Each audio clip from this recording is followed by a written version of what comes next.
Voici un exemple de base de données. Donc ici, on a le numéro, on a la date, la personne a acheté à quelle date. Tu dois avoir ça. Dès que quelqu'un achète ton produit ou ton service, tu dois avoir ça. Base de données client, la date, le nom, le numéro de téléphone, le genre, homme ou bien femme, la ville, le quartier, la quantité, le prix et puis l'observation. Pourquoi la personne a acheté, comment la personne s'est comportée avant son achat, quelles étaient les objections que tu as levées. Parce que souvent là, sur le tas, quand tu échanges le client, tu arrives à débloquer ces objections, tu fais la vente. Et puis après, tu retombes sur un autre client qui présente les mêmes objections, mais tu n'as pas la même inspiration. Donc si tu avais mis les objections et comment tu as répondu, ça pouvait t'aider à gérer les autres types de clients. Et même si demain tu n'es pas là et que tu dois déléguer ton business, il y a déjà les bases de données, il y a déjà les manières de traiter les objections et puis ça peut vite passer. Voici un exemple de cadre de fidélité. Donc les cadres de fidélité, c'est quoi? Ce sont des cadres qui poussent les gens à venir consommer. Parce que qu'est-ce qui se passe? L'être humain aime finir ce qu'il commence, la plupart du temps, même si ça va prendre du temps. Donc quand tu crées une carte de fidélité, tu mets le nom de la personne, par exemple Luku Kofi. Quand il vient se coiffer ou bien qu'il achète dans un restaurant, on coche, on lui dit que quand il va arriver à la 5e commande, on lui fait une réduction de 5%. S'il continue de consommer, qu'il arrive à la 10e commande, on lui donne le plat cadeau. Donc à cause de cette carte-là, la personne va vouloir consommer jusqu'à consommer au 10e pour avoir le plat cadeau. Mais quand tu fais l'analyse, tu verras que grâce à ces 10 achats, tu auras gagné. Et c'est plusieurs personnes comme ça qui vont chercher à valider, à cocher toutes les cartes de fidélité et puis tu arrives à vendre. Donc ce sont des stratégies, des outils qui vont vous aider à mieux vendre. Fidélisation client. Communauté plus produit à consommation répétée. Cas de la communauté 1000 vendeurs avec le savon Noël et le gel. Donc quand tu vends un produit à consommation répétée, cela te permet de faciliter la fidélisation client. Aujourd'hui, il y a des gens qui vendent le savon Noël, ils sont plus de 2200 personnes.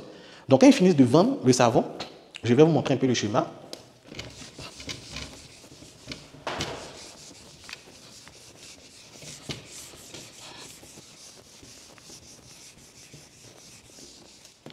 Donc ici, par exemple, on a Royal Cosmetics, qui est notre marque de cosmétiques, qui peut vous aider à démarrer un business dans la cosmétique qui est très rentable.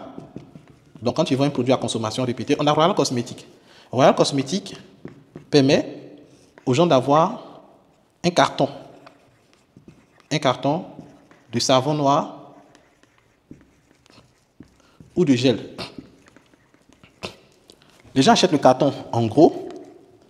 Et quand une personne achète en gros, elle va revendre au quoi? Au détail. Elle va revendre au détail. Qu'est-ce qui se passe? Les gens utilisent le savon sur un mois. Donc nous avons plusieurs vendeurs comme ça qui achètent le carton. Donc vendeur A, vendeur B, vendeur B,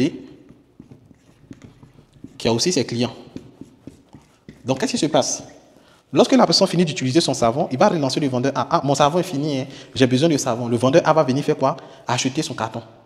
Et quand il achète son carton, Royal Cosmetics se fait de l'argent.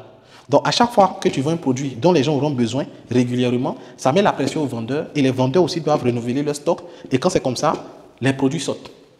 Donc, c'est ça, au fait, le fait de vendre un produit à consommation répétée.